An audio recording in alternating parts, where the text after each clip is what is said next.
നമസ്തേ. Doctor ജെന്നിയാണ്. ജീവനത്തിലേക്ക് എന്നെ phone വഴി contact ചെയ്യുന്ന ഒരുപാട് പേരെങ്കിലും ചോദിക്കുന്ന ചോദ്യമാണ്. എന്താണ് വാസ്തവത്തിൽ അവിടെ നടക്കുന്നത്? എന്താണ് ഇവിടുത്തെ ഈ ചികിത്സ? ഇവിടെ വിളിക്കുന്ന എല്ലാവരോടും നമ്മൾ പറയും, ഇവിടെ മരുന്നുകളില്ല, വലിയ ചികിത്സകളൊന്നുമില്ല. പച്ചമരുന്നുകളോ, പച്ചില നീരുകളോ, പച്ചക്കറി നീരുകളോ ഒന്നും തന്നെ ഇല്ല. പിന്നെ ഇവിടെ എന്താ ഇപ്പൊ സംഭവിക്കുന്നത്? ഇങ്ങനെയാണ് നിങ്ങൾ ആഹാരം കൊണ്ടാണോ രോഗം മാറ്റുന്നത്? ഇങ്ങനെയാണ് എന്നുള്ളൊരു ചോദ്യം വരും. ഭൂരിഭാഗം ആളുകളും പ്രകൃതി ചികിത്സ എന്ന് പറഞ്ഞാൽ ആഹാരത്തിലുള്ള ക്രമീകരണം നടത്തിക്കൊണ്ട് മുന്നോട്ട് പോവുക, ചായയും കാപ്പിയും ഒഴിവാക്കുക, അല്ലെങ്കിൽ മത്സ്യമാംസാദികൾ ഒഴിവാക്കുക. ഇത്രയായി കഴിഞ്ഞാൽ പ്രകൃതി ജീവനമായി. അല്ലെങ്കിൽ രാവിലെ പഴങ്ങൾ കഴിക്കുന്നു, അല്ലെങ്കിൽ വൈകുന്നേരം പഴങ്ങൾ കഴിക്കുന്നു, ഇത് പ്രകൃതി ജീവനമായി, പ്രകൃതി ചികിത്സയാണ് ഞാൻ ചെയ്യുന്നത് എന്ന് അവകാശപ്പെടുന്നത് ഇതുപോലെ ആഹാരവുമായി ബന്ധപ്പെട്ട ചില കാര്യങ്ങൾ പരിശീലിക്കുന്നതിലൂടെയാണ്. വാസ്തവത്തിൽ ആഹാരം എന്ന് പറയുന്നത് ജീവൻ നിലനിർത്താനായിട്ട് ഏറ്റവും അത്യന്താപേക്ഷിതമായ ഒന്നാണ് എന്നുള്ളതുകൊണ്ട് അതിന് പ്രകൃതി ചികിത്സയിൽ വലിയ പ്രാധാന്യമൊക്കെയുണ്ട്. എന്നാൽ അതുമാത്രമല്ല പ്രകൃതി ചികിത്സ. ജീവനത്തിൽ എന്താണ് സംഭവിക്കുന്നത്? ജീവനത്തിൽ എങ്ങനെയാണ്? ഇപ്പോൾ ഒരുപാട് ആളുകളുടെ റിവ്യൂ വീഡിയോകളൊക്കെ കാണുന്നുണ്ടായിരിക്കും. കഴുത്തുവേദനയില്ല, നടുവേദനയില്ല, നടക്കാൻ പറ്റില്ലായിരുന്നു, പക്ഷെ കാൽമുട്ടുവേദന മാറി. ഇപ്പോഴും ഗ്യാസിന്റെ ബുദ്ധിമുട്ടുകളായിരുന്നു, ഇപ്പോൾ ദഹന പ്രശ്നങ്ങൾ യാതൊന്നും തന്നെ ഇല്ല, മൈഗ്രെയിൻ മാറി. ഇങ്ങനെ ഒരുപാട് രോഗങ്ങൾ. ഇപ്പോൾ ഇൻസുലിൻ 40 യൂണിറ്റ് ഒക്കെ എടുക്കുകയായിരുന്നു, ഇപ്പൊ ഇൻസുലിൻ ഇല്ലാതെ തന്നെ ബ്ലഡ് ഷുഗർ 90-ലും 100-ലും ഒക്കെ നിൽക്കുന്നു. എല്ലാം മരുന്നുകളില്ലാതെ ഇവിടെ പരിഹരിക്കപ്പെടുന്നു എന്ന് പറയുമ്പോൾ ഈ സമയത്തും ഞങ്ങൾ ഇവിടുന്ന് പറഞ്ഞുകൊണ്ടിരിക്കും, ഞങ്ങൾ ഇവിടെ ചികിത്സിക്കുന്നില്ല, ഞങ്ങളിവിടെ ഒരു രോഗത്തിനും ഒരു പ്രത്യേക വിദ്യ പറഞ്ഞു കൊടുത്തുകൊണ്ട് യാതൊരു ചികിത്സയും നൽകുന്നില്ല എന്ന് എല്ലായ്പ്പോഴും ജീവനത്തിലെ എല്ലാ ഡോക്ടേഴ്സും പറഞ്ഞുകൊണ്ടിരിക്കും. അപ്പൊ എന്താണ് പിന്നെ ഇവിടെ സംഭവിക്കുന്നതെന്ന് അറിയാനായിട്ട് ഭൂരിഭാഗം ആളുകൾ, വിളിക്കുന്നവരിൽ ഭൂരിഭാഗവും അങ്ങനെ ഒരു അറിയാനുള്ള ഒരു ആകാംക്ഷ കാണിക്കാറുണ്ട്.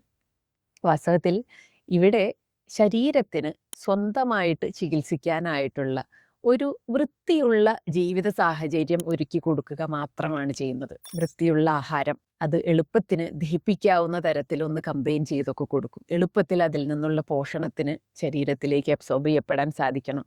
എളുപ്പത്തിൽ അതിൽ നിന്നുള്ള എനർജി ശരീരത്തിന് ലഭിക്കണം. അങ്ങനെ നമ്മുടെ ദഹനേന്ദ്രിയ വ്യൂഹത്തിന്, ദഹനവുമായി ബന്ധപ്പെട്ട് പ്രവർത്തിക്കുന്ന എല്ലാ അവയവങ്ങൾക്കും ഇത്തിരി സ്വസ്ഥമായിട്ട് റിലാക്സ് ചെയ്തുകൊണ്ട് പണിയെടുക്കാനുള്ള ഒരു സാഹചര്യം ഒരുക്കും.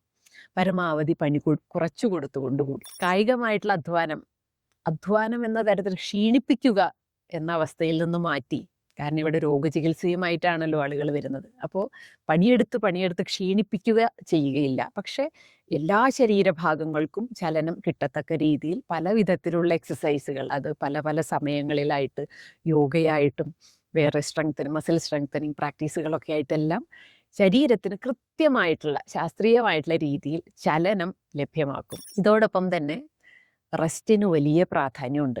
അത് ശരീരം ആവശ്യപ്പെടുന്ന തരത്തിലാണ്. എല്ലാവർക്കും ഒരുപോലെ തന്നെയാണെങ്കിൽ എങ്ങനെയായിരിക്കും ഒരു 100 വ്യത്യസ്ത രോഗവുമായിട്ട് വരുന്ന 100 പേർ ഒരേ ചികിത്സ ഇവിടെ നിന്ന് ലഭിച്ചുകൊണ്ട് 100 വ്യത്യസ്ത രോഗങ്ങൾ മാറിപ്പോകുന്നത്? അപ്പൊ അവിടെ ജീവനം പ്രൊവൈഡ് ചെയ്യുന്നത് എല്ലാവർക്കും ഏകദേശം ഒന്ന് തന്നെയാണെന്ന് കണ്ടാൽ തോന്നുമെങ്കിലും യഥാർത്ഥത്തിൽ ഓരോരുത്തർക്കും വളരെ വ്യത്യസ്തമായിട്ടുള്ള കാര്യങ്ങളാണ് ജീവനത്തിൽ നിന്നും ലഭിക്കുന്നത്. അല്ലെങ്കിൽ ജീവനത്തിൽ നിന്നും ലഭിക്കുന്ന ഈ ജീവിത സാഹചര്യത്തെ ഓരോരുത്തരുടെ ശരീരവും അവരവരുടെ ശരീരത്തിന് വേണ്ട തരത്തിലാണ് പ്രയോജനപ്പെടുത്തുന്നത് എന്ന് വേണമെങ്കിൽ പറയാം. അത്യാവശ്യം റെസ്റ്റൊക്കെ ലഭിക്കുന്നു. ഇപ്പോൾ രാത്രിയിൽ 10 മണിക്കും 12 മണിക്കും 1 മണിക്കും ഒക്കെ ഉറങ്ങുന്ന രീതിയാണ് ഇന്ന് നമ്മൾ പിന്തുടർന്നു പോകുന്നതെങ്കിൽ, ഇപ്പോൾ ഒരു 70 വയസ്സുകാരനും 75 വയസ്സുകാരനും അടക്കം എപ്പോഴാ രാത്രി ഉറങ്ങുന്നതെന്ന് ചോദിച്ചു കഴിഞ്ഞാൽ 11-11:30 കൂടിയിട്ട് എന്നാണ് പറയുന്നത്. പണ്ടങ്ങനെയല്ല, വളരെ നേരത്തെ ഉറങ്ങും പ്രായമായിട്ടുള്ളവർ. ഈ ഒരു രീതിയിൽ നിന്നൊക്കെ വ്യത്യാസമായി 9 മണി 9:30 കൂടിയിട്ട് എല്ലാവരും ഉറങ്ങാനായിട്ട് തുടങ്ങി. രാവിലെ 5 മണി കഴിയുമ്പോൾ എല്ലാവരെയും ഉണർത്തി എഴുന്നേൽപ്പിച്ച് കൊണ്ടുവരികയാണ് പ്രാക്ടീസുകൾ തുടങ്ങാൻ. ഇങ്ങനെ രാവിലെ 6 മണി തൊട്ട് വൈകിട്ട് 9 മണി വരെ ഏറ്റവും ശരീരത്തിന് സുഖപ്രദമായിട്ടുള്ള രീതിയിലുള്ള, ശരീരത്തിന് സ്വയം ചികിത്സിക്കാൻ സഹായം നൽകുന്ന തരത്തിലുള്ള ഒരു ജീവിതാന്തരീക്ഷം ഒരുക്കി കൊടുക്കുക മാത്രമാണ് ജീവനത്തിൽ ഞങ്ങൾ ചെയ്യുന്നുള്ളൂ. ഇനി ഇതോടൊപ്പം ശരീരത്തിന് മാത്രമല്ല മനസ്സിനും വേണമല്ലോ സ്വസ്ഥത. കാരണം രോഗചികിത്സയിൽ മനസ്സിന് വലിയ പങ്കുണ്ട്. ഇവിടെ വരുന്നവരുടെ അടുത്തൊക്കെ ഞങ്ങൾ പറയാറുണ്ട്, ചികിത്സയ്ക്ക് വരുമ്പോൾ ചെറിയ ചില ആവശ്യങ്ങൾ, അധികാരപ്പെട്ടവരാണ് നിങ്ങൾ ഈ ചികിത്സ ചെയ്യാൻ എന്നുള്ളത് നിങ്ങൾ ഉറപ്പുവരുത്തണം ഇവിടെ വരുന്നതിന് മുൻപ് എന്ന് പലരോടും പറയാറുണ്ട്. അപ്പം അതിൽ ഏറ്റവും പ്രധാനപ്പെട്ട ഒന്നായി പറയാറുള്ളതാണ് വിശ്വാസം. ആ വിശ്വാസം എന്നുള്ളതിന് കുറച്ചുകൂടി ക്ലാരിറ്റി കൊടുക്കും. ഞങ്ങളുടെ മേലുള്ള വിശ്വാസമല്ല വേണ്ടത്, പ്രകൃതി ചികിത്സയുടെ മേലുള്ള വിശ്വാസവുമല്ല, മറിച്ച് അവനവൻ്റെ മേലുള്ള വിശ്വാസമാണ്.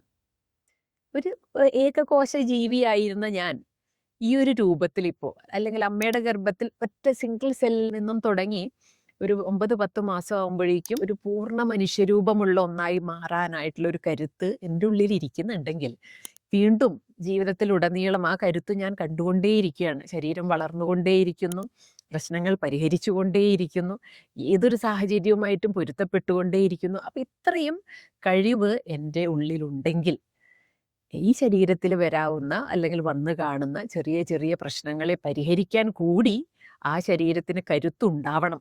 ആ കരുത്തുണ്ട് എന്ന് വിശ്വസിക്കുന്ന ഒരാൾക്ക് മാത്രമേ പ്രകൃതി ചികിത്സയിലേക്ക് കടന്നു വരാൻ നിവൃത്തിയുള്ളൂ. ആ ഒരു വിശ്വാസം, അവനവൻ്റെ മേൽ വിശ്വാസമുള്ളവർ മാത്രമേ പ്രകൃതി ചികിത്സയിലേക്ക് വരാവൂ എന്ന് പറയും. ഇങ്ങനെ അവനവൻ്റെ മേൽ വിശ്വാസം ഉറപ്പിക്കാൻ വേണ്ടിയിട്ട്, അല്ലെങ്കിൽ ഇനി തുടർന്നുള്ള ജീവിതത്തിലേക്ക് കൂടി ഈ ഒരു കരുത്ത് നിലനിർത്തി കിട്ടാനായിട്ട് മനസ്സിൻ്റെ സ്വസ്ഥതയ്ക്ക് വലിയ പ്രാധാന്യം കൊടുക്കും നമ്മൾ. ജീവനത്തിലെത്തിയതിന് ശേഷം ഇതുവരെ ഉണ്ടായിട്ടുള്ള എല്ലാ തരത്തിലുള്ള നെഗറ്റീവ് എന്ന് തോന്നുന്ന അവരുടെ മനസ്സിലുള്ള സംഭവങ്ങളെയെല്ലാം വാസ്തവത്തിൽ ജീവിതത്തിൽ എത്രത്തോളം പോസിറ്റിവിറ്റി കൊണ്ടുവരാൻ ആ വിഷയങ്ങൾ കാരണമാക്കി എന്ന് അവർ സ്വയം തിരിച്ചറിയുന്ന ഒരു അവസ്ഥയിലേക്ക് എത്തിച്ചേരും. അതിനു വേണ്ടിയിട്ട് ഉള്ളിലുള്ള എല്ലാ നെഗറ്റിവിറ്റീസിനെയും, എല്ലാ ട്രോമാറ്റിക് ആയിട്ടുള്ള ചിന്തകളെയും, സകലതിനെയും പുറത്തേക്ക് ഒഴുക്കി വിടാനായിട്ടുള്ള ഒരു സാഹചര്യം കൂടി ഒരുക്കും. കാരണം രോഗചികിത്സയിൽ ശരീരത്തോടൊപ്പം കട്ടക്കി നിൽക്കുന്ന ഒന്നാണ് മനസ്സ്. മനസ്സ് പിരിമുറുക്കത്തിൽ നിൽക്കുന്ന സമയത്ത് ജീവനത്തിൽ പറയുന്ന ഈ തത്വമൊന്നും പ്രാബല്യത്തിൽ വരില്ല. അപ്പോൾ മനസ്സിൻ്റെ വലിയ പിരിമുറുക്കങ്ങളെ കുറച്ചു കൊണ്ടുവന്ന് എല്ലാറ്റിനെയും അംഗീകരിക്കാൻ പാകത്തിന് മാനസിക ആരോഗ്യം ഉണ്ടാക്കിയെടുക്കുക എന്നുള്ളത് കൂടി ഞങ്ങൾ ചികിത്സയുടെ ഭാഗമായിട്ട് ഇവിടെ ചെയ്യും. ഇതുകൂടി രോഗചികിത്സയ്ക്ക് ഏറ്റവും വലിയ പിന്തുണ നൽകുന്നുണ്ട്. ഇത്രയാണ് പ്രകൃതി ചികിത്സയെ കുറിച്ചിട്ട് ഒരു ആമുഖമായിട്ട്, ജീവനത്തിൽ നടക്കുന്ന പ്രകൃതി ചികിത്സ എന്താണ് എന്നുള്ളതിന് ഒരു ആമുഖമായിട്ട് പറഞ്ഞു തരാനായിട്ടുള്ളത്. എന്തായാലും വരും ദിവസങ്ങളിലും കൂടുതൽ കാര്യങ്ങൾ പറയാം. ഓക്കെ, അപ്പം എല്ലാവർക്കും നന്ദി. പ്രകൃതി ചികിത്സയെക്കുറിച്ച് അറിയാനും പഠിക്കാനും അത് ജീവിതത്തിൽ പ്രയോഗത്തിൽ കൊണ്ടുവരാനും എല്ലാം ശ്രമിച്ചുകൊണ്ടിരിക്കുന്ന എല്ലാവർക്കും നന്ദി, ആശംസകൾ.